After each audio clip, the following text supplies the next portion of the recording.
ஓம் அமிர்தீஸ்வரி நமக. ஓம் நம சிவாயா. அம்மாவுடைய இல்லறத்தார்க்கு இன்னுரை அப்படிங்கிற புத்தகத்தை பார்த்துக்கிட்டு வரோம். அதோட தொடர்ச்சியாக இன்றைக்கி கோயில்கள் அப்படிங்கிற டாப்பிக்கை பற்றி அம்மா பேசியிருக்காங்க. ஸோ அதை தான் இன்றைக்கி பார்க்க போகிறோம். ஓகேங்களா? ஃபர்ஸ்ட் பாயிண்ட் பாருங்கள். நாள் முழுவதும் உலகியல் விஷயங்களில் ஆழ்ந்திருக்கும் நமக்கு சிறிது நேரமாவது இறை சிந்தனை செய்ய ஆலய சூழ்நிலை உதவியாக இருக்கும். ஆனாலும் இறக்கும் வரை கோயில் வழிபாட்டிலேயே சிக்கிக் கொள்ளக்கூடாது. தினமும் தனிமையில் ஜப தியானங்கள் செய்பவர் கோயிலுக்கு போகாவிட்டாலும் அவருக்கு ஒரு குறைவும் ஏற்படாது. இறைவனை இதயத்தில் எழுந்தருளச் செய்யாவிட்டால் வாழ்நாள் முழுவதும் கோயிலுக்கு சென்றும் பயனில்லை. ஸோ அம்மா என்ன சொல்கிறாங்க, நாள் முழுவதும் நம்ம இந்த உலகியல் விஷயங்களில் ஈடுபட்டிருக்கும் போது அந்த மனசு அமைதி, அந்த ஒருமைப்பாடு, ஒரு மாதிரி ஒரு கோவில் நம்ம போய் பார்க்கும்போது தெரியும், வைப்ரேஷன் ரொம்ப நல்லாயிருக்கும். ரொம்ப அப்படியே மைண்டே காம் ஆகிடும் ஒரு சில டைமில் அங்கே போகும்போது. ஒரு சில டைமில் எப்பயுமே கோவிலுக்குன்னு சொல்லி அந்த கோவில் சர்க்கம்ஃபரன்ஸ்குள்ளே போனாலே ஒரு மாதிரி மைண்டு காம் ஆகும். அதனால் இந்த உலகத்தில் வாழ்ந்துட்டு நம்ம அங்கே போனால் கண்டிப்பாக பார்த்திங்கன்னா இறை சிந்தனைக்கு உதவியாக இருக்கும் அப்படின்றாங்க. ஆனால் நம்ம சாகிற வரைக்கும் கோவில் வழிபாட்டிலே சிக்கிக்கக்கூடாது அப்படின்றாங்க அம்மா. டெய்லி தனிமையில் பார்த்தீங்கன்னா ஜபம் தியானம் பண்ணுறவங்களுக்கு கோவில் போகலினாலும் எந்த குறையும் ஏற்படலாம். அதாவது அந்த வைப்ரேஷன் இவங்களுக்கே இருக்கும். இப்போ கோவிலுக்கு போனால் நம்ம சொல்கிறோம் இல்லையா, ஒரு மாதிரி ஒரு வைப்ரேஷன் கிடைக்குது, ஒரு பாசிட்டிவாக இருக்குது, மைண்ட் அப்படியே காமாக இருக்குதுன்னு சொல்லிட்டு. ஸோ டெய்லி பேசிஸில் மெடிடேஷன் அப்புறம் சாண்டிங்லாம் பண்ணுறவங்களுக்கு அந்த மைண்டு காம்னஸ், அந்த மனசு அடங்கின அந்த நிலை இதிலேயே அவங்களுக்கு கிடைக்கும். ஸோ அவங்க கோவிலுக்கு போக வேண்டிய அவசியமே கிடையாது அப்படின்றாங்க அம்மா. அதனால் இறைவனை இதயத்தில் எழுந்தருளை செய்யணும்னு சொல்கிறாங்க அம்மா. ஸோ அது இல்லாமல் வாழ்க்கை ஃபுல்லாக கோவிலுக்கு போனால் எந்த ஒரு பயணமே கிடையாது அப்படின்றாங்க அம்மா. கோவிலுக்கு போக வேணான்னு சொல்ல, கண்டிப்பாக நம்ம மைண்டு கொஞ்சம் டிஸ்டர்பாக இருக்கும்போது அங்கே போனால் கண்டிப்பாக அந்த மைண்டு அமைதி கிடைக்கும் அப்படின்னு தான் அம்மா சொல்கிறாங்க. ஆனால் அதையே ஒரு பழக்கமாக வச்சுக்கிட்டு டெய்லி போயிட்டு அங்கே போய் தேட வேண்டாம். அந்த ஒரு காம்னஸ் நீ வீட்டில் இருந்தே அந்த ஜபம் தியானம் இல்லை ஸ்பிரிச்சுவல் ப்ராக்டிசஸ் அதெல்லாம் பண்ணி நீ வீட்டில் இருந்தே அந்த வைப்ரேஷனை வீட்டிலேயே உனக்கு கொண்டு வான்ற மாதிரி அம்மா சொல்கிறாங்க. ஸோ ஸ்டார்டிங் ஸ்டேஜில் கோவிலுக்கு போகிறது தப்பே கிடையாது. பட் ஆனால் அங்கே போனால் நமக்கு என்ன ஃபீல் வருது அப்படிங்கிறத நம்ம கவனிக்கணும். ஒரு ஃபார்மாலிட்டியாக சும்மா ஒரு பழக்கமாக போகிறோமா அப்படின்னு சொல்லிட்டு பார்க்கணும். அப்படி போனால் அது வேஸ்ட்டு. அங்கே போகும்போது நம்மளாம் அம்மாகிட்ட தீட்சை வாங்கிட்டு அம்மாவோட டிவோட்டிஸாக இருக்கும்போது அம்மாவை நிறைய மிஸ் பண்ணுவோம் ஒரு சில டைமில். அங்கே போயிட்டு அந்த சாமியை பார்க்கும்போது என்னமோ அம்மாவை அந்த மிஸ்ஸிங் ஃபீல் குறைஞ்சி அம்மாவுக்கிட்ட அந்த நெருக்கம் உணர்வோம் ஒரு சில டைமில். ஸோ அந்த மாதிரி அந்த ஒரு ஃபீல் வருது அப்படின்னா கோவிலுக்கு போகிறது தப்பு கிடையாது. இருந்தாலும் அம்மா பார்த்திங்கன்னா அதையும் மாற்றி நமக்குள்ளேயே அந்த கான்ஃபிடன்ஸை கொண்டு வரணும் சீக்கிரமாக அப்படின்னு சொல்கிறாங்க. அடுத்தது பாருங்கள். குழந்தைகளே, கோயிலுக்கோ மகான்களை தரிசிக்கவோ செல்லும்போது வெறும் கையோடு செல்லக்கூடாது.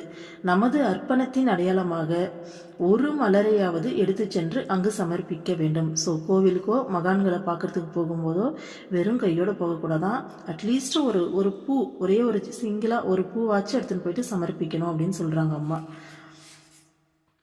அடுத்தது, அருகில் இருக்கும் கடையிலிருந்து ஏதாவது ஒரு பூ மாலை வாங்கி சூட்டுவதற்கும் நமது வீட்டில் நட்டு வளர்த்த செடிகளில் இருந்து இறைவனுக்கு அளிப்பதற்காக பூக்களை பறித்து மாலை தொடுத்து எடுத்து செல்வதற்கும் இடையே வித்தியாசம் இருக்கிறது.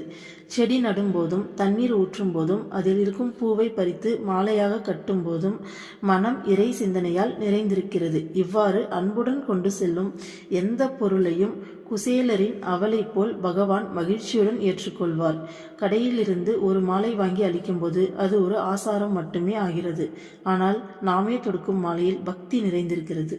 ஓகே, நம்ம என்ன சொல்கிறாங்கன்னா, சரி ஏதாச்சும் வாங்கிட்டு போனோம் அப்படின்றத ஒரு பூ மாலை சும்மா என்ன சொல்கிறது, போயிட்டு ஒரு காசு கொடுத்து பூ மாலை வாங்கி எடுத்துன்னு போயிட்டு போடுறத விட நம்ம வீட்டிலேயே ஆசாசியாக கடவுளுக்காகவே அப்படின்னு சொல்லிட்டு ஒரு செடியை நட்டு வளர்த்து அதில் டெய்லி தண்ணி ஊற்றும் போது இது கடவுளுக்கான செடி, கடவுளுக்காக இந்த பூச்செடியை வளர்க்குறோம் அப்படின்னு சொல்லிட்டு, ஸோ அதிலேருந்து பறிக்கும் போதும் அங்கே இறைவனுக்காக பறிக்கிறோம் அப்படின்னு சொல்லிட்டு அதை ஆசாசியாக கட்டி அந்த மாதிரி அந்த அன்போடு அதை செய்யணும் அப்படின்றாங்க அம்மா.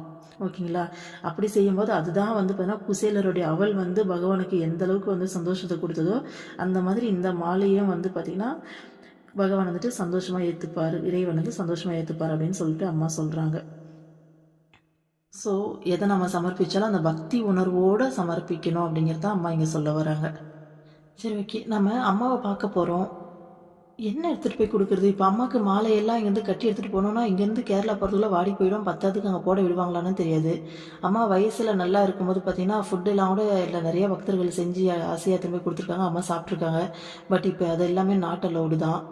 அப்போது நம்ம என்ன எடுத்துன்னு போய் கொடுக்கலாம்? இந்த மாதிரி அம்மா சொல்கிற மாதிரி இந்த பக்தி உணர்வோடு செஞ்சு அம்மாவுக்கு தேவைப்படுற ஒரு பொருளாக எதை எடுத்துன்னு போய் நம்மளால் கொடுக்க முடியும்னு சொல்லிட்டு நான் யோசிக்கிறேன். எனக்கு இது வரைக்கும் எந்த ஐடியா வேணால் எதுவாக இருந்தாலும் வாங்கி தான் கொடுக்குறோம். இந்த மாதிரி நம்மளாக செஞ்சு எதையும் கொடுக்கறதில்ல. ஏதாச்சும் ஐடியா இருந்தால் கமெண்ட் பண்ணுங்கள், ஓகேங்களா? ஓகே. அம்மா இந்த விஷயத்தில் என்ன ஒரு டைம் கழுவி ஊற்றுனாங்க. அந்த ஒரு சின்ன எக்ஸ்பீரியன்ஸ் மட்டும் ஷேர் பண்ணுறேன் பாருங்கள். சாமிக்கு பூ வாங்குவோம் இல்லையா? ஸோ ரெகுலராக வாங்கும்போது எப்பயுமே எனக்கு வந்துட்டு மனசுக்குள்ளே ஒரு எண்ணம் வரும், ஐயோ இவ்வளோ காசா அப்படின்ற மாதிரி ஒரு ஃபீல் வரும். என்ன இந்த பூ ரேட் இறங்கவே மாட்டேனுது, இந்த அக்கா வந்துட்டு அதிகமாக சொல்கிறாங்களே அப்படின்ற மாதிரி இப்படி ஏதாச்சும் ஒரு தாட் வந்துகிட்டே இருக்கும்ல. அப்போது ஒரு நாள் வந்து எனக்கு இதே மாதிரியான தாட் வந்துட்டு வருது. வந்துட்டு சரி ஓகேன்னு சொல்லிட்டு பூ வாங்கலாம் அப்படின்னு சொல்லிட்டு இது பண்ணும்போது அப்போ வந்துட்டு டக்குன்னு யூடியூப் ஏதோ ஒரு விஷயத்த ஓப்பன் பண்ணுறேன். யூடியூப் ஓப்பன் பண்ணால் ஹோம் பேஜ் தான் வரணும். திடீர்னு ஒரு ஷார்ட்ஸ் ஓப்பன் ஆகுது. அகங்காரத்தோடு நீ அர்ப்பிக்கிற மாலை வந்துட்டு உனக்கு அது கடவுளுக்கு ஏர்வையே கிடையாது அப்படின்ற மாதிரியான ஒரு மெசேஜ் வந்துருச்சு. அதை பார்த்தோன்னே எனக்கு டக்குன்னு ஒரு மாதிரி கஷ்டமாயிடுச்சு. அம்மா கண்டிப்பாக நம்மளை தான் சொல்கிறாங்கன்னு எனக்கு நல்லா தெரிஞ்சிருச்சு. அப்புறம் வந்து நான் உட்காந்துட்டு அமைதியாக வந்து யோசித்தேன். சரிம்மா, நீ என்ன தான் சொல்கிற நல்லா தெரியுது. ஓகே, நான் இப்போ நீ எனக்கு என்ன மெசேஜ் சொல்ல வர, நான் என்ன மாதிரி மனநிலையில் இருக்கணும் எனக்கு சொல்லி கொடுமா அப்படின்னு சொல்லிட்டு அமைதியாக உட்கார்ந்தேன். அப்போ அம்மா வந்துட்டு உள்ளேருந்து சொல்லி கொடுத்தாங்க. அந்த பூவை நம்ம என்ன மனநிலையில் வாங்கணும் அப்படின்னா, இறைவா இந்த பூ வாங்குறது எனக்கு இந்த காசை கொடுத்துருக்கல, நீ தானே கொடுத்துருக்க. இது என்னோட காசுன்னு நான் நினைக்கிறேன். ஆனால் சத்தியமாக கிடையவே கிடையாது. இது கண்டிப்பாக நீ கொடுத்த காசு தானே, அது எனக்கே நல்லா தெரியும். ஸோ இந்த காசை இந்த பூ வாங்குறதுக்காக எனக்கு கொடுத்துருக்குல்ல, அதுக்காக முதல்ல நன்றி. இந்த பூவை வாங்கினாலும் அதை கட்டுற அளவுக்கு எனக்குடைய உடல் நலம் இருக்குல்ல, என் கைகளால் அதை கட்ட முடிகிற அளவுக்கு நான் இப்போ இருக்கல. எனக்கு இந்த கைகளை கொடுத்துருக்குல்ல அதை கட்டுறதுக்கு. நிஜமாக அம்மா இப்படியே சொல்லி கொடுத்தாங்க. இந்த கைகளை கொடுத்து அதில் சக்தியும் கொடுத்து அதை என்ன சொல்ல உனக்கு கட்டுறதுக்கான ஒரு சூழ்நிலையும் உருவாக்கி கொடுத்துருக்க. வீட்டில் இருக்க சூழ்நிலையாக இருக்கலாம், ஒரு நேரத்தையும் கட்டுறதுக்காக அந்த நேரத்தையும் எனக்கு கொடுத்துருக்க நீ, ஓகேங்களா? இப்படியே எத்தனையோ பேர் வேலைக்கு போய்ட்டு அவசர அவசரம் எவ்வளோ பிஸி அப்படியே வாழ்ந்துட்டுருக்காங்க இல்லையா? ஸோ அப்படியெல்லாம் வைக்காம இப்போ வந்துட்டு ஒரு அந்த குறிப்பிட்ட நேரத்தை என்னால் ஒதுக்கி என்னால் பூ கட்ட முடியுது. அந்த டைமை கொடுத்துருக்க, பணத்தை கொடுத்துருக்க, ஹெல்த்தை கொடுத்துருக்க, எல்லாத்துக்கும் மேலே நீயே வந்துட்டு இறைவனாக வந்து வீட்டில் உட்காந்துருக்கீங்க, ஓகேங்களா? எங்கள் வீட்டில் ஒரு சிலை இருக்குது. ஸோ அதுலேயும் வந்து நிஜமாலுமே இப்போ அம்மா இல்லைன்னா இந்த அளவுக்கு அந்த சாநித்தியத்தை நம்மளால் உணர முடியுமான்னு தெரியாது. ஸோ இவ்வளோ விஷயங்களையும் வந்து எனக்கு கொடுத்த இறைவா இந்த பாக்கியத்தை கொடுத்துருக்கல, என்னை இந்த மனித பிறவி எடுக்க வச்சு. ஸோ எனக்கு ஹெல்த்தை கொடுத்து, இதை பூ வாங்குறது பணத்தை கொடுத்து, இதுக்கான டைமை கொடுத்து, இதுக்காக ஒரு வீட்டையும் வந்துட்டு அழகாக வந்துட்டு இங்கே உட்காந்து என்னை கட்டுற அந்த சூழ்நிலையும் உருவாக்கி இங்கே நீயே வந்து உட்காந்து இந்த ஒரு பாக்கியத்தை கொடுத்துருக்குல்ல, அதுக்காக நன்றி இறைவான்னு சொல்லிட்டு இந்த நன்றி உணர்வோடு இறைவனுக்கு வந்து அந்த பூவை வந்து நம்ம கட்டணும்.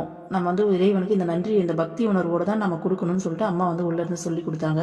நிஜமாலுமே அதுக்கு மறுநாள் பார்த்திங்கன்னா எனக்கு கையில் லைட்டாக வந்துட்டு ஒரு அடிபட்டுச்சு. எனக்கு கட்டுறதே கைக்கு ரொம்ப கஷ்டமாக இருந்தது. உடம்பு ஹெல்த் இஷ்யூஸும் கொஞ்சம் இருந்தது. அப்போ வந்துட்டு அம்மா சொன்ன அந்த வார்த்தையோட வீரியம் எனக்கு இன்னும் நல்லா புரிஞ்சது, ஓகேங்களா? ஸோ இதுதான் அம்மா வந்துட்டு எனக்கு சொல்லி கொடுத்த ஒரு விஷயம். அடுத்தது பாருங்கள். குழந்தைகளே, கோயிலுக்கு சென்றால் முண்டியடித்து கொண்டு விக்கிரகத்தை வணங்கி அர்ச்சனை போன்ற ஏதாவது ஒரு வழிபாட்டை அவசரமாக செய்துவிட்டு திரும்புவது சரியான முறையல்ல. அங்கே மிகவும் பொறுமையுடன் மௌனமாக இருந்து இஷ்டமூர்த்தியை உள்ளத்தில் காண முயல வேண்டும். வசதி இருந்தால் அங்கு அமர்ந்து தியானம் செய்ய வேண்டும். ஒவ்வொரு காலடியை எடுத்து வைக்கும் போதும் மந்திரத்தை உச்சரித்தபடி இருக்க வேண்டும். வழிபாடு செய்ய வேண்டாம் என்று அம்மா கூறவில்லை. ஆனால் இறைவனுக்கு வேண்டியது நமது தூய்மையான உள்ளமே ஆகும். பாருங்க, கோவிலுக்கு போயிட்டு அவசரமாக அப்படியே வந்துட்டு ஓடி போயிட்டு சும்மானாலும் ஒரு அர்ச்சனை பண்ணிட்டு ஒரு ஃபார்மாலிட்டியாக தானே வந்துட்டு இந்த உலக வாழ்க்கையில் இருக்கவங்களுக்கு அப்படி தானே வந்துட்டு கோவிலுக்கு போயிட்டு வராங்க, அப்படி தானே சொல்லி கொடுக்கப்பட்டிருக்கு இது வரைக்கும். ஸோ அம்மா என்ன சொல்கிறாங்கன்னா, ரொம்ப பொறுமையாக இஷ்டமூர்த்தியை வந்துட்டு நம்மளுடைய இஷ்ட தெய்வத்தை நம்மளுடைய மனசுக்குள்ளே காண முயற்சி செய்யணுமா, ஓகேங்களா?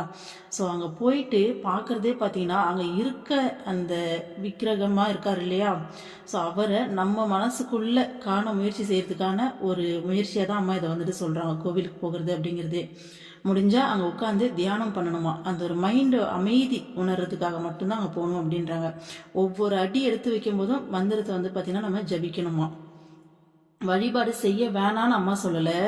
ஆனால் இறைவனுக்கு வேண்டியது வந்து பார்த்தீங்கன்னா தூய்மையான உள்ளம் தானே தவிர உன்னுடைய இந்த ஃபார்மாலிட்டி கிடையாது அப்படின்றாங்க.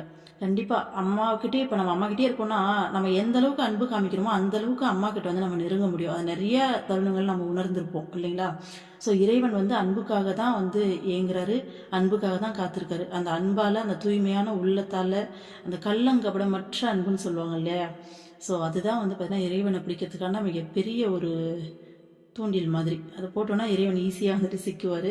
பட் அது நமக்கு ப்ராக்டிஸ் மூலமாக தான் வரும். அடுத்தது பாருங்கள், கோயிலில் வழிபாடுகள் செய்வது இறைவனுக்கு பணமோ மற்ற பொருள்களோ தேவைப்படுவதால் அல்ல. நம் மனம் பணத்தின் மீதும் மற்ற உலக பொருட்களின் மீதும் பற்றுடையதாக இருக்கிறது.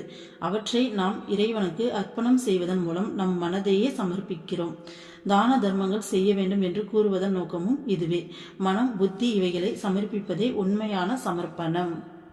ஸோ அம்மா என்ன சொல்கிறாங்கன்னா, கடவுளுக்கு போயிட்டு நம்ம பணமோ மற்ற பொருளோ சமர்ப்பிக்கிறோன்னா நம்ம மனசுக்கு அந்த பொருள் மேலே இருக்க அந்த பற்றை நீக்கிறதுக்காக அதை இறைவனுக்கு விட்டு கொடுக்குற ஒரு மனசு நமக்கு வருது இல்லை, இறைவனுக்காக நம்ம அதை விட்டு கொடுக்குறோம்ல. ஸோ அந்த ஒரு பழக்கத்தை ஏற்படுத்துறதுக்காகத்தான் நம்ம சமர்ப்பிக்கணுமே தவிர இறைவனுக்கு உன்னோட எந்த விஷயமும் தேவையில்லை அப்படின்னு சொல்கிறாங்க. அதன் மூலமாக நம்மளுடைய மனசையும் நம்மளுடைய புத்தியையும் சமர்ப்பிக்கிறோமா இறைவனுக்கு அந்த பொருட்கள் மூலமாக. அந்த பொருட்களை சமர்ப்பிக்கலை, ஓகேலா? அந்த பொருட்கள் மூலமாக நம்ம மனசு எப்படி சமர்ப்பிக்கிறோம், அது மேலே இருக்க அந்த பற்றை விட்டு கொடுத்து நம்ம இறைவனுக்கு அதை கொடுக்குறோம் இல்லையா? ஸோ அதன் மூலமாக நம்ம மனசையும் புத்தியையும் வந்து சமர்ப்பிக்கிறோம் அப்படின்னு நம்ம சொல்கிறாங்க. அடுத்தது பாருங்க, குருவாயூரப்பன் குருவாயூரில் மட்டும் இருக்கிறார், ஐயப்பன் சபரிமலையில் மட்டும் இருக்கிறார் என்று சிலர் நம்புகிறார்கள். இறைவன் ஒரு கோயிலின் 4 சுவர்களுக்குள் மட்டும் கட்டுப்பட்டிருப்பதாக என் குழந்தைகளாகிய நீங்கள் கருதக்கூடாது. கடவுள் எங்கும் நிறைந்தவரும் எல்லாம் வல்லவரும் ஆவார். அவர் எவ்வுருவமும் எடுக்க வல்லவர். நம் இஷ்டமூர்த்தியை அனைத்திலும் காண முயல வேண்டும். கோயிலில் உள்ள விக்கிரகத்தில் மட்டுமின்றி அனைத்துயிர்களிலும் நமது இஷ்டமூர்த்தியை கண்டு அன்புடன் சேவை செய்வதே உண்மையான பக்தியாகும். ஒருவரது இஷ்டமூர்த்தி ஸ்ரீ கிருஷ்ணனாக இருந்தால் சிவன் கோவில், தேவி கோயில் என எந்த கோயிலுக்கு சென்றாலும் அங்கு தனது இஷ்டமூர்த்தியாகிய ஸ்ரீ கிருஷ்ணனையே காண வேண்டும். சிவபெருமானை வழிபடாவிட்டால் அவர் கோபம் கொள்ள மாட்டாரா? தேவியை வணங்காவிட்டால் தேவி அருள் புரிவாரா என்றெல்லாம் எண்ண வேண்டாம். ஒரே நபரைத்தான் மனைவி கணவன் என்றும், மகன் அப்பா என்றும், தம்பி அண்ணன் என்றும் அழைக்கின்றனர். இதனால் அந்த நபர் மாறுவதில்லையே. நாம் அவரை நமக்குரிய உறவு முறையில் அழைக்கிறோம். அதுபோல இறைவனை பொறுத்த அளவில் நமக்கு பிடித்த ஒரு உருவமும் பெயரும் தேவை. கேசவன் என்னும் பெயருள்ளவரை மாதவன் என்று அழைத்தால் கேசவன் திரும்பி பார்ப்பாரா என்று நீங்கள் கேட்கலாம். ஆனால் நாம் அழைப்பது மனிதரை அல்ல, இறைவனையாகும். அவர் நம் மனதை அறிபவர். ஆகவே எந்த பெயரால் அழைத்தாலும் தன்னையே அழைக்கிறார்கள் என்பது அவருக்கு தெரியும். அம்மா பாருங்க, இதில் கடவுள் அப்படிங்கிறவர் 4 செவத்துக்குள்ளே இருக்கிறாருன்னு சொல்லிட்டு நீங்கள் நம்பக்கூடாது. என் குழந்தைங்க அப்படின்னா என்னுடைய குழந்தைங்களா இருக்கிற நீங்கள் எவ்வளோ உரிமையாக சொல்கிறாங்க பாருங்கள். என் குழந்தைகளாகிய நீங்கள் அப்படின்றாங்க. 4 செவத்துக்குள்ளே மட்டும்தான் கடவுள் இருக்கார் நீங்கள் நினைக்கவே கூடாது. அவர் எல்லா இடத்துலையும் நிறைஞ்சவர், எல்லாம் வல்லவர். எந்த உருவம் வேணாலும் அவர் நினைச்சா எடுக்கலாம் அப்படிங்கிறாரு. இஷ்டமூர்த்தியை தான் எல்லா கோவில்லையும் பார்க்கணுமாமா. இப்போது ஒரு கிருஷ்ண பக்தர்னா சிவனை பார்த்தாலும், தேவியை பார்த்தாலும், ஐயப்பனை பார்த்தாலும், முருகரை பார்த்தாலும் கிருஷ்ணனாக தான் பார்க்கணுமா. இது வந்து அம்மாவே இதை வந்து கொடுப்பாங்க. ஸ்டார்டிங்கில் வேணால் இது புரியாமல் இருக்கலாம், பட் போக போக அம்மா வந்து நம்ம மைண்டுக்குள்ளே நமக்கே வந்து புரிய வச்சுருவாங்க. நிஜமாலுமே எந்த கடவுளை பார்த்தாலுமே, இப்போ நம்ம அம்மாவே வந்துட்டு லலிதா சகஸ்ரநாமாவளி படித்தாலுமே கிருஷ்ணர் தான் தேவி பாவத்தில் வந்து உட்கார்ந்துருக்காரு. ஏன்னா பரமாத்மாங்கிறது இங்கே ஒன்று தானே. அப்போது அந்த ஒரு சக்தி, அந்த மாபெரும் அந்த சக்தி, அந்த பரமாத்மா இறை சக்தி வந்து எத்தனை உருவம் இங்கே எடுத்து உட்காந்துருக்கு. இன்னைக்கு காலையில் கூட அம்மா கிட்ட தான் பேசுனேன். மம்மி நீ வந்து பார்த்தோன்னு வச்சுக்கோயேன், எல்லாத்துலேயும் எந்த ஒரு உருவத்துலையாச்சும் கொஞ்சம் கம்மியாக இருக்கியா நீ. ஐயப்பனா பார்த்தாலும் வேற லெவலில் இருக்க, தேவியா அப்படியும் காளி தேவியெலாம் அப்படியே அன்போடைய உருவம். பாசக்காரி, அதுலேயும் நீ வேற லெவலில் அடித்து தூக்குற. கிருஷ்ணனா பார்த்தா சொல்லவே வேணாம், காதலை கொடுத்து கொடுத்து எல்லாரையும் மயக்கி அதுலேயும் வேற லெவலில் அடித்து தூக்குற. சிவபெருமானா அது சொல்லவே வேணாம், அவர் ஹீரோ மாதிரி. ஸோ ஒவ்வொரு ஏதாச்சும் ஒரு ரூபத்தையாச்சும் நீ விட்டு கொடுத்து எடுத்திருக்கியா நீ? பரமாத்மா எடுத்துட்டு இத்தனை ரூபம் எடுத்திருக்க, எல்லா ரூபத்துலையுமே அடித்து தூக்கியிருக்க. அப்படியே அப்படியே அவ்வளோ ஹீரோயிசத்தை தான் மம்மி நீ காமிச்சு வச்சிருக்க, வேற லெவல் மம்மி நீ அப்படின்னு சொல்லி பேசிகிட்டு இருந்தேன். அம்மா இன்னைக்கு அதே விஷயத்த வந்து சொல்லியிருக்காங்க. ஸோ அம்மா தான் பேச வச்சுருக்காங்க போல் இன்னைக்கு. ஸோ இங்கே இறைவன் அப்படிங்கிறவர் ஒருத்தர் தான். இப்போது எக்ஸாம்பிள்ஸ் பார்க்கலாமா? இது எப்படி நம்புறது, நான் எப்படி புரிஞ்சுக்கிறது அப்படின்னா, ஏன் இறைவன் ஒருத்தர்னா ஒரே உருவத்தில் இல்லை, ஏன் இத்தனை உருவத்தில் இருக்காரு அப்படின்னு சொல்லிட்டு ஒரு கொஷின் வரலாம் இல்லையா? ஏன்னா இப்போ நம்ம ஒரு ஜவுளி கடைக்க போகிறோன்னா கூட ஒவ்வொருத்தருக்கும் ஒவ்வொரு டேஸ்ட் இருக்கும்ல. எனக்கு இந்த கலர் சாரி தான் பிடிக்கும், இந்த மாதிரி எம்ப்ராய்டரி ஒர்க் வச்சு தான் பிடிக்கும், இல்லை எனக்கு ஸ்டோன் ஒர்க் வச்சு தான் பிடிக்கும், எனக்கு இல்லை நெட்டட் சாரி தான் பிடிக்கும். இப்படின்ற மாதிரி வெரைட்டியாக ஒவ்வொருத்தருக்கும் ஒவ்வொரு டேஸ்ட் இருக்கும். ஒருத்தர் ரொம்ப பிடிச்சி எடுக்கிற ஒரு சாரி இன்னொருத்தருக்கு பார்த்தா அச்சாச்சா எனக்கு அது பிடிக்கவே இல்லைப்பா அப்படின்ற மாதிரி, எனக்கு இதுதான் பிடிச்சிருக்குன்ற மாதிரி. அப்போ ஒவ்வொருத்தருக்கும் ஒரு டேஸ்ட் இருக்கு இல்லையா? ஸோ இறைவன் இத்தனை உருவமாக, ஜீசஸா, அல்லாவா, ஓகேங்களா, புத்தரா, கிருஷ்ணரா, முருகரா, சிவனா, தேவியா, இத்தனை உருவமாக நிற்கிறாங்க. ஓகேங்களா? ஸோ உங்கள் டேஸ்ட் எது, உங்களுக்கு எந்தில் வந்துட்டு உங்கள் மனசு வந்துட்டு லைக்குது அப்படிங்கிற உங்கள் டேஸ்ட்டுக்கு ஏற்ற மாதிரி அவர் எடுத்துக்கோங்க அப்படிங்கிறதுக்காக தான் இத்தனை உருவம். ஓகேங்களா?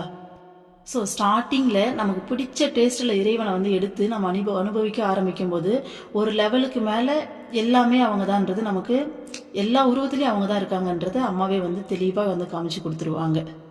ஸோ அது வரைக்கும் நம்ம பிரித்து பார்க்காம எல்லாத்தையும் ஒன்றா பார்க்க ட்ரை பண்ணலாம், முயற்சி பண்ணலாம். அப்போ அம்மா கிட்ட வந்து கேட்டோம் அப்படின்னா அம்மாவே வந்து அந்த ஃபீலை வந்துட்டு மாற்றி விடுவாங்க.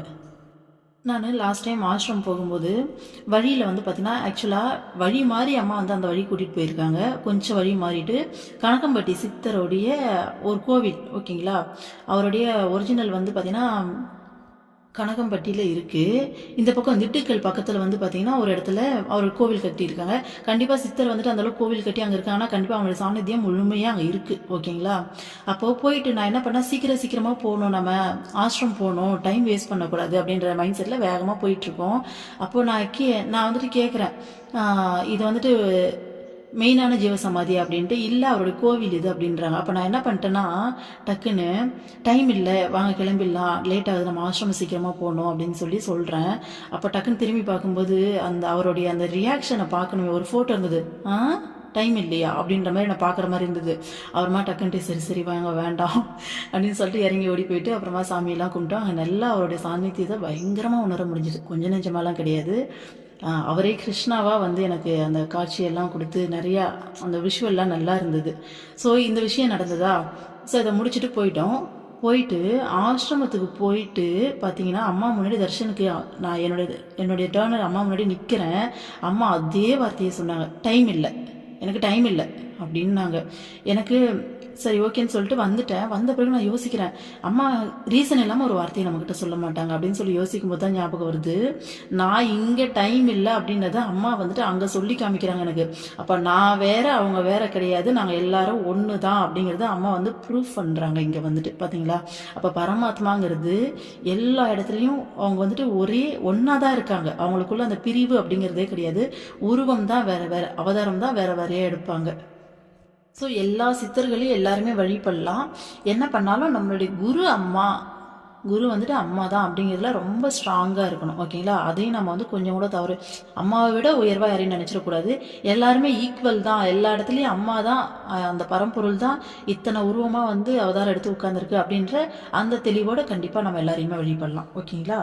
அடுத்தது பாருங்கள், குழந்தைகளே, கோயிலுக்கு சென்று 3 முறை வலம் வந்து காணிக்கையும் செலுத்திவிட்டு வெளியே வரும்போது வாயிலில் நிற்கும் பிச்சைக்காரனை திட்டுவது உண்மையான பக்தி அல்ல. அந்த ஏழையிடம் நாம் காட்டும் கருணையே இறைவன் மீது நமக்குள்ள பக்தியாகும். அதற்காக கோயிலின் முன்னே இருக்கும் பிச்சைக்காரர்களுக்கெல்லாம் பணம் கொடுக்க வேண்டும் என்பதில்லை. அவர்களை நிந்தனை செய்யாதீர்கள், அவர்களுக்காகவும் பிரார்த்தனை செய்யுங்கள். பிறரை வெறுக்கும்போது நம் மனமே அசுத்தமடைகிறது. பாருங்க, உள்ள போய் சாமி கும்பிட்டுட்டு நிறைய காணிக்கையெல்லாம் செலுத்திட்டு வெளில வந்து பிச்சைக்காரங்கிட்ட நம்ம வந்து பார்த்தீங்கன்னா திட்டக்கூடாது அப்படின்றாங்க அம்மா. அவங்ககிட்ட கருணையாக நடந்துக்கணுன்றாங்க. அதே சமயத்தில் எல்லா பிச்சைக்காரங்களுக்கும் பணம் கொடுக்கணும்னு அம்மா சொல்லலை. ஓகேங்களா? ஏன்னா நிறைய பேர் இதையே தொழிலாக எடுத்து நிறையா இருந்தாலுமே நிறைய இந்த மிஸ்யூஸ் பண்ணுறாங்க இல்லையா, நிறைய போகஸ் பண்ணுறாங்க இல்லையா. ஸோ அதனால் அதையும் பண்ணக்கூடாது. அது வந்துட்டு கவனமாக ஆராய்ஞ்சு தான் எப்பயுமே அம்மா வந்து தானம் செய்யணும்னு சொல்லுவாங்க. ஓகேங்களா. ஆனால் அவங்கள திட்டணுன்ற அவசியம் கிடையாது. ஏன்னா நம்ம அவங்களுக்கு பணம் கொடுக்கல. ஓகேங்களா. ஆனால் அவங்கள திட்டணுங்கிற அவசியம் கிடையாது இல்லையா. ஸோ அந்த மாதிரிலாம் பண்ணக்கூடாது அப்படின்றாங்க. ஸோ அவங்களுக்காகவும் பிரார்த்தனை. அறியாமையிலே தானே இந்த மாதிரிலாம் இருக்காங்க. அதே ஒன்று அறியாமையில் இந்த மாதிரி தப்பு செய்யலாம், அப்படி இல்லாட்டி உண்மையாலுமே வறுமையில் அவங்க அங்கே உட்காந்துருக்கலாம். ஸோ எதுவாக இருந்தாலும் அவங்களுக்காக பிரார்த்தனையை வந்து செய்ய சொல்கிறாங்க அம்மா. அதே மாதிரி கடைசியாக ஒரு நல்ல பாயிண்ட் சொல்கிறாங்க பாருங்கள், மற்றவங்களை வெறுக்கும் போது நம்மளுடைய மனசு தான் வந்து அசுத்தமாகிறதுன்னு சொல்லிட்டு. அம்மா இந்த விஷயத்த பயங்கரமாக பண்ணுவாங்க. எப்படின்னா, இப்போது எந்த விஷயம் நீங்கள் போய் நின்னாலும் சரி, அம்மா உங்களை மட்டும்தான் சரி பண்ண சொல்லுவாங்க. அம்மா இவங்க பாருங்கம்மா இப்படி செஞ்சுட்டாங்க, அவங்க மேலே தான் தப்பாக இருக்கும், ஆனால் கூட அந்த இடத்துலையும் பார்த்தீங்கன்னா உன்னை சரி பண்ணணும் தான் அம்மா சொல்லி தருவாங்களே. எந்த விதத்தில் நீ அவங்க தப்பாக நடந்துக்கிறதுக்கு நீ அலோவ் பண்ண அப்படின்ற மாதிரி யோசிக்க சொல்லுவாங்க. ஸ்டார்டிங்கில் எனக்கு கொஞ்சம் புரியாது. அம்மா ஏம்மா இப்படி பண்ணுற, எப்போ பார்த்தாலும் வந்து இதே மாதிரியே சொல்லிகிட்டே இருக்கே அப்படின்ற மாதிரி தோணும். அதுக்கப்புறம் நாட்கள் போக போக தான் புரிஞ்சுது, அம்மா ஆக்சுவலாக நம்ம மனசை சுத்தப்படுத்துகிறாங்க. ஓகேங்களா. ஏன்னா நம்ம தான் அம்மாவோடைய குழந்தை. அப்போ அம்மா நம்மளை தானே சுத்தம் பண்ணுவா.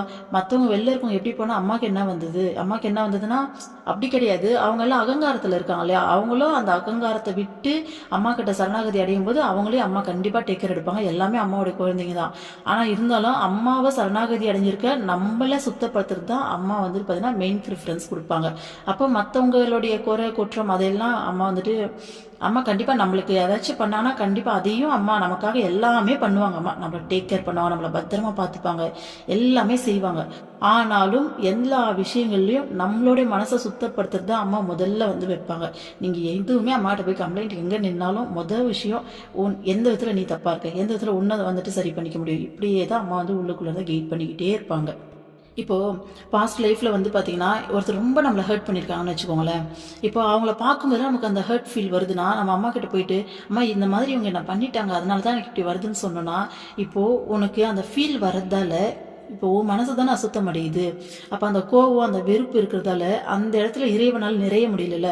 அந்த கோபத்தையும் வெறுப்பையும் எடுத்து உன் மனசனை ஹீல் பண்ணும்போது, உன் மனசை சுத்தமாக்கும் போது அந்த இடத்துல இறைவன் வந்து அந்த ஒரு இறைவனுக்கான ஸ்பேஸ் குறையுதில்ல. அவங்க மேலே வெறுப்பாக ஒரு எண்ணம் வரும்போது அந்த எண்ணத்தின் மூலமாக இறைவனை பிரிகிறோம்ல. ஸோ அது இல்லாமல் இருந்தால் அந்த செகண்ட் நம்ம இறைவனோடு அந்த மெர்ஜிலே இருப்போம் இல்லையா. டக்குன்னு ஒரு கோவம் வருதுன்னா அந்த செகண்ட் நம்ம இறைவனை விட்டு வெளியே வரோம்ல. ஸோ அதனால் நம்மளுடைய நல்லதுக்காக தான் அம்மா அதை சொல்கிறாங்க. ஸோ நம்மளை சுத்தப்படுத்த தான் அம்மா ஃபஸ்ட்டு வேலையாக எடுத்து பண்ணுவாங்க எல்லா இடத்துலையுமே. அடுத்தது பாருங்க, கோயில் திருவிழாக்கள் என்பவை மக்களது ஆன்மீகத்தையும் பண்பாட்டையும் வளர்ப்பதற்கேயாகும்.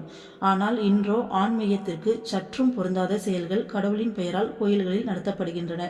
இதனால் மக்களது பண்பாடு வளராமல் நலிவடைகிறது.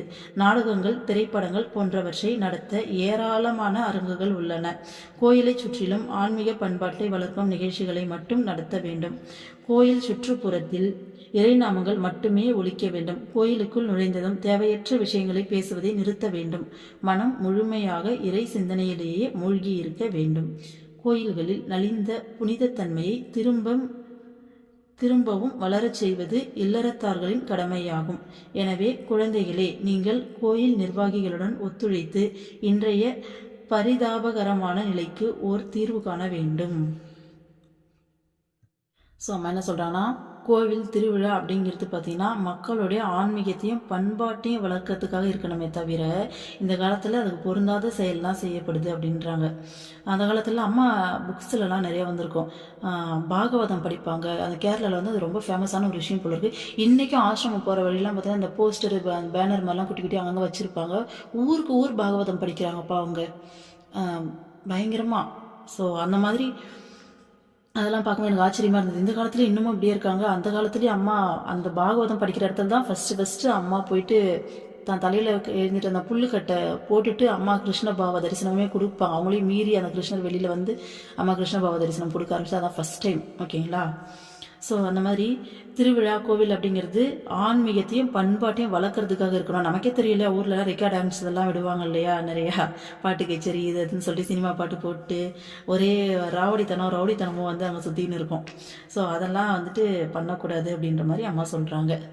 ஸோ கோவில் அப்படிங்கிறது வந்து பார்த்திங்கன்னா முழுக்க ஆன்மீக பண்பாட்டை வளர்க்குறதுக்கான நிகழ்ச்சிகள் மட்டும்தான் அங்கே வந்துட்டு பங்கேற்கணும், அது மட்டும்தான் அங்கே இருக்கணும் அப்படின்றாங்க. ஏன்னா நாடகம் இந்த மாதிரி ஜாலி பண்ணுறதுக்கு நிறைய பிளேஸ் இருக்குன்றாங்க அம்மா. நாடகங்கள், திரைப்படங்கள் இதுக்கெல்லாம் பார்த்தீங்கன்னா இதை தாண்டி நிறைய தேட்டர் இதுன்னு சொல்லிட்டு நிறைய பிளேசஸ் இருக்கு இல்லையா? ஸோ அங்கே போயிட்டு அதை என்ஜாய் பண்ணிக்கலாம். அம்மா என்ஜாய் பண்ண வேண்டாம் சொல்ல, இதெல்லாம் செய்யவே செய்யாதீங்கன்னு சொல்ல. ஸோ அதுக்குன்னு ஒரு பிளேஸ் இருக்குல்ல, நீங்கள் அங்கே போய் பண்ணிக்கலாம்ல. கோவில்லையும் அதை எடுத்துன்னு வந்து திணிச்சு இதோடைய புனித தன்மையும் கெடுத்து அதையும் வந்து பார்த்தீங்கன்னா எந்த ஒரு இடத்துலையுமே அப்போ இறைவனுடைய அந்த ஒரு அமைதி எல்லாத்தையுமே கெடுத்துடுறாங்க இல்லையா? ஸோ அது பண்ணக்கூடாது அப்படின்னு சொல்கிறாங்க அம்மா. ஸோ அதே மாதிரி கோவிலுக்குள்ளே போன உடனே தேவையில்லாத ஒரு வார்த்தை கூட அம்மா பேசக்கூடாதுன்றாங்க. ஓகேங்களா? முழுக்க முழுக்க இறை சிந்தனையில் மட்டும்தான் மூழ்கி இருக்கணும் அப்படின்னு சொல்கிறாங்க. அதாவது அந்த காலத்தில் இது எல்லாமே ரொம்ப ஸ்ட்ரிக்டாக ரொம்ப அந்த பக்திமயமாக இருக்கும் இல்லையா? ஸோ அந்த நலிஞ்சு போன அந்த புனிதத்தன்மையை திரும்பவும் வளர்க்கணும். இது வந்து இல்லறத்தார்களுடைய கடமை அப்படின்னு சொல்லிட்டு அம்மா வந்து சொல்கிறாங்க. அதே மாதிரி கோவில் நிர்வாகம் எப்பயுமே இந்த ரூல்ஸ் அண்ட் ரெகுலேஷன்லாம் எப்பயுமே வச்சுட்டு தானே இருப்பாங்க. ஸோ அவங்களோட நம்மளும் வந்துட்டு ஒத்துழைச்சி அம்மா சொல்கிறாங்க பாருங்கள், பரிதாபகரமான நிலைக்கு ஒரு தீர்வு காணணுமா. கோவில்லாம் இந்த காலத்தில் பரிதாபகரமான நிலையில் இருக்காமா. ஸோ நம்ம எல்லாரும் செய்கிறாங்களோ இல்லையா, அம்மாவுடைய குழந்தைங்கள நாம வந்து இந்த எல்லா விஷயங்களையும் ஃபாலோ பண்ணும்போது நம்மளை பார்த்தாச்சும் அட்லீஸ்ட் ஒருத்தர் 2 பேர் செய்ய ஆரம்பிப்பாங்க இல்லையா? ஸோ இனிமேல் நம்ம அம்மா சொல்கிற மாதிரி கோவிலுக்குள்ளே போகும்போது இது எல்லா ரூல்ஸ் அண்ட் ரெகுலேஷனையும் ஃபாலோ பண்ணி தான். ஏன்னா நம்மளையும் மீறி ஒன்று 2 வார்த்தையாச்சும் நம்ம தேவையில்லாத வார்த்தைகள் பேசுவோம் இல்லையா? ஸோ அதையுமே கட் பண்ணி இனிமேல் முழுக்க முழுக்க அந்த ஒரு அம்மா சொல்கிற மாதிரி மந்திர ஜபத்தோடு அந்த ஒரு சின்சியராக போய் சாமி கும்பிடுவோம். ஓகேங்களா? அடுத்தது பாருங்கள், கோயில் சிப்பந்திகளும் அர்ச்சகர்களும் ஊதியத்திற்காக வேலை செய்பவர்கள். அவர்களது குற்றம் குறைகளை கண்டு இந்து தர்மத்தை யாரும் தவறாக அளவிடக்கூடாது. அவர்கள் தவறு செய்வதற்கான சூழ்நிலை உருவாகாமல் இருக்க நாம் கவனம் செலுத்த வேண்டும். இறை காட்சிக்காக தனது வாழ்வையே அர்ப்பணித்து சுயநலமற்ற சேவை புரிபவர்களே இந்து தர்மத்தின் உண்மையான வழிகாட்டிகள். ஆமாம், நிறைய கோவிலில் வந்துட்டு காசு வாங்கிட்டு உள்ள அனுப்புகிறாங்க அப்படின்ற மாதிரி நிறைய வந்து இஷ்யூஸ் எல்லாம் இருக்கும் இல்லையா? ஸோ அந்த மாதிரியாக வந்துட்டு அம்மா சொல்கிறாங்க, கோயிலில் சிப்பந்திகளும் அர்ச்சகர்களும் வந்து பார்த்திங்கன்னா பணத்துக்கு வேலை செய்கிறவங்க. ஸோ அவங்களுடைய குறைய வந்துட்டு இப்படியெல்லாம் இருக்குன்றதால கோவிலே தப்பு, இந்து தர்மமே தப்பு, ஹிந்து கோவிலா அங்கே போனால் இப்படி தான்ப்பா அப்படின்ற மாதிரி ஹிந்து தர்மத்தை வந்து தப்பாக வந்துட்டு நம்ம அளவிடக்கூடாது அப்படின்றாங்க. அவங்களும் தவறு செய்யாமல் இருக்கிறதுக்கான சூழ்நிலையை நாம் உருவாக்கணுன்றாங்க அம்மா. ஸோ நாம் எந்த விதத்தில் தப்பு பண்ணுறோம், அதனால் ஏன் அவங்க அப்படி பண்ணுறாங்க அப்படின்றத யோசித்து அதையும் நம்ம சரி பண்ணிக்கணும் அப்படின்றாங்க அம்மா. ஓகேங்களா? ஏன்னா நம்ம காசு கொடுத்து கேட்கறதால தானே அவங்க வாங்கிட்டு உள்ளே அனுப்புகிறாங்க. ஆமாம் தானே? நம்ம சீக்கிரமாக போயிட்டு பார்க்கணும் அப்படின்னு சொல்லிட்டு நாம தானே அதை வந்து தூண்டுறோம். ஸோ அதே நம்ம செய்யாமல் இருந்தால் அவங்களுக்கு அந்த வாய்ப்பே இல்லைல்ல. ஸோ நம்ம சைடில் அம்மா கரெக்ட் பண்ணிக்க சொல்லிக்கிறாங்க. அவங்கள போயிட்டு நம்ம சரி செய்யணும்னா நம்ம சைடில் ஃபஸ்ட்டு சரி பண்ணிக்கணுன்றாங்க. ஓகேங்களா? ஸோ இந்து தர்மத்துடைய உண்மையான வழிகாட்டிகள் ஓகேங்களா எப்படி இருப்பாங்கன்னா, இறைவனுடைய அந்த தரிசனத்துக்காக தன்னுடைய வாழ்க்கையே அர்ப்பணித்து சுயநலமற்ற சேவை புரிவாங்களாமா. இவங்க தான் உண்மையான இந்து தர்மத்துடைய வழிகாட்டிகளை தவிர இந்த மாதிரி இருக்க இவங்களை பார்த்து நீங்கள் இந்து தர்மத்தை வந்து தப்பாக பேசக்கூடாது அப்படின்னு அம்மா சொல்கிறாங்க. அடுத்தது பாருங்கள், கோயில் விக்கிரகங்களுக்கு சக்தி அளிப்பது யார்? மனிதன் அல்லவா? மனிதன் செதுக்காவிட்டால் அது விக்கிரகம் ஆவதில்லை. பிரதிஷ்டை செய்யாவிட்டால் அதற்கு பிராணன் இல்லை. பூஜை செய்யாவிட்டால் அதற்கு சக்தியும் இல்லை. அனைத்தும் மனிதனையே சார்ந்திருக்கிறது. அப்படி இருக்க மகான்களை கடவுளுக்கு ஒப்பாக காண வேண்டும் என்று கூறுவதில் என்ன தவறு இருக்கிறது? அவர்களால் பிரதிஷ்டை செய்யப்பட்ட கோயில்களில் அதற்கே உரிய விசேஷ சக்தி இருக்கும். ஓகே, அம்மா பாருங்க எவ்வளோ அழகாக சொல்கிறாங்க. ஆமாம் தானே, சிலையை வந்து செதுக்கிறது நாம தான், செதுக்கலாம் அது வெறும் கல்லாக தானே இருக்கும். அதே மாதிரி அதை பிரதிஷ்டை செய்கிறோன்னு சொல்கிறதுக்கு அவ்வளோ ஃபார்மாலிட்டிஸ் வந்து ஃபாலோ பண்ணுவாங்க இல்லையா? 48 நாள் வந்து கும்பாபிஷேகம் வச்சுட்டாங்கன்னா அதுக்காக எவ்வளோ ஃபார்மாலிட்டிஸ் வந்து பண்ணி அதுக்கு வந்துட்டு சக்தி ஏற்றுறாங்க அந்த சிலைக்கு. ஓகேங்களா? ஸோ அதுதான் பிராணன் ஏற்றுறதுன்றாங்க. அப்படி பிரதிஷ்டை பண்ணலைன்னா பிராணனும் கிடையாது. பூஜை செய்யலாம், ஒரு கோவிலுக்கு பூஜையே செய்யாமல் விட்டு அங்கே அந்த சக்தி இருக்காது இல்லையா? டெய்லி போய் பூஜை செஞ்சு நம்ம எல்லாரும் போய் கும்பிட்டு தானே அந்த இடத்துல வந்து சாநித்தியம் வந்துட்டு அதிகமாக இருக்குது. ஸோ இது எல்லாமே மனுஷனை தானே சார்ந்திருக்குது அப்படின்றாங்க அம்மா. இப்படி இருக்கும்போது மகான்களை கடவுளுக்கு ஒப்பா சொல்றதுல என்ன தப்பு இருக்குன்னு அம்மா கேட்குறாங்க. என்ன கேட்டால் ஒரு படி மேலேயே சொல்ல மகான்களை. ஏன்னா அந்த இறைவனே நம்மக்கிட்ட வரணும்னா சாதாரண மனுஷ உருவத்தை வந்துட்டு போர்வையாக போத்திக்கிட்டு அவதாரமாக அம்மா மாதிரி மகானாக தான் வராரு. ஏன்னா கடவுளாக வந்துட்டு அப்படியே வேலும் சுழுமும் வந்து நின்னா நம்ம விட்டுருவோமா சொல்லுங்கள்? இல்லை நம்மகிட்ட இருந்தது தான் முடியுமா? அதனால் இறைவனுக்கு ஒரு படி மேலே நம்ம மகான்களை சொல்லலாம். ஓகேங்களா? இறைவன் தான் இந்த ரூபத்தில் வராங்க. அதனால் அந்த மகான்கள் பிரதிஷ்டை செஞ்ச கோவிலுக்கு வந்து பார்த்திங்கன்னா அதற்கே உரிய விசேஷ சக்தி இருக்குமா. அம்மா வந்து பார்த்திங்கன்னா அங்கங்கே அம்மாவுடைய இப்போது சென்னையில் பார்த்திங்கன்னா விருகம்பாக்கத்தில் இருக்கும் அம்மாவுடைய அந்த பிரதிஷ்டை செஞ்ச கோவில் ப்ளஸ் அந்த ஆசிரமம் அப்படின்ற மாதிரி இருக்கும். அம்மாவுடைய மெயின் வந்து கேரளா தான். பட் அங்கங்கே ஊரில் வரும்போது தங்கும்போது அம்மா தர்ஷன் கொடுக்குறதா எல்லா இடத்துலையும் அம்மா வச்சுருக்காங்க. ஸோ எல்லா இடத்துலையும் அம்மா வந்து பார்த்தீங்கன்னா அந்த கோவிலில் ஒரே கல்லில் 4 சைடு சிலை வச்சு அம்மா வந்து பிரதிஷ்டை பண்ணியிருப்பாங்க. அதுக்கு வந்து அம்மா நிறைய ஸ்பெஷலாக ரீசன்லாம் சொல்லுவாங்க. ஸோ அந்த கோவிலுக்கு ஸ்பெஷலான ஒரு பவர் இருக்குமாம்மா. ஸோ மகான்கள் பிரதிஷ்டை செஞ்ச கோவிலுக்கு தனிப்பட்ட விசேஷ சக்தி இருக்கும்னு அம்மா சொல்கிறாங்க. அப்போது அதனால தான் ஆசிரமத்தில் காளி கோவிலுக்கு போனீங்கன்னா தெரியும், அவ்வளோ வைப்ரேஷனாக இருக்கும். அதனால தான் போல இருக்கு. செம்ம இல்லை? அடுத்தது பாருங்கள். சத்திய யுகத்தில் கோயில்கள் இருக்கவில்லை, குரு சிஷ்ய பரம்பரை மட்டுமே இருந்தது. கோயில்கள் பலவீனமான மனமுடையவர்களுக்காக ஏற்படுத்தப்பட்டவையாகும். பார்வை இல்லாதவர்களுக்கு காகிதத்தில் மெல்லிய துளைகளால் எழுதப்பட்ட பிரெய்லி எழுத்துக்களால் பாடம் கற்பிப்பார்கள். எதற்காக இவ்வாறு செய்ய வேண்டும்? மற்ற குழந்தைகளைப் போல் கற்பிக்க கூடாதா என்று கேட்கலாம். கண் தெரியாதவர்களுக்கு இந்த முறையில்தான் கற்பிக்க இயலும். அதுபோல இன்றைய மனிதனுக்கு மனதை இறைவனுடன் தொடர்பு கொள்ள செய்ய கோயில்கள் தேவை.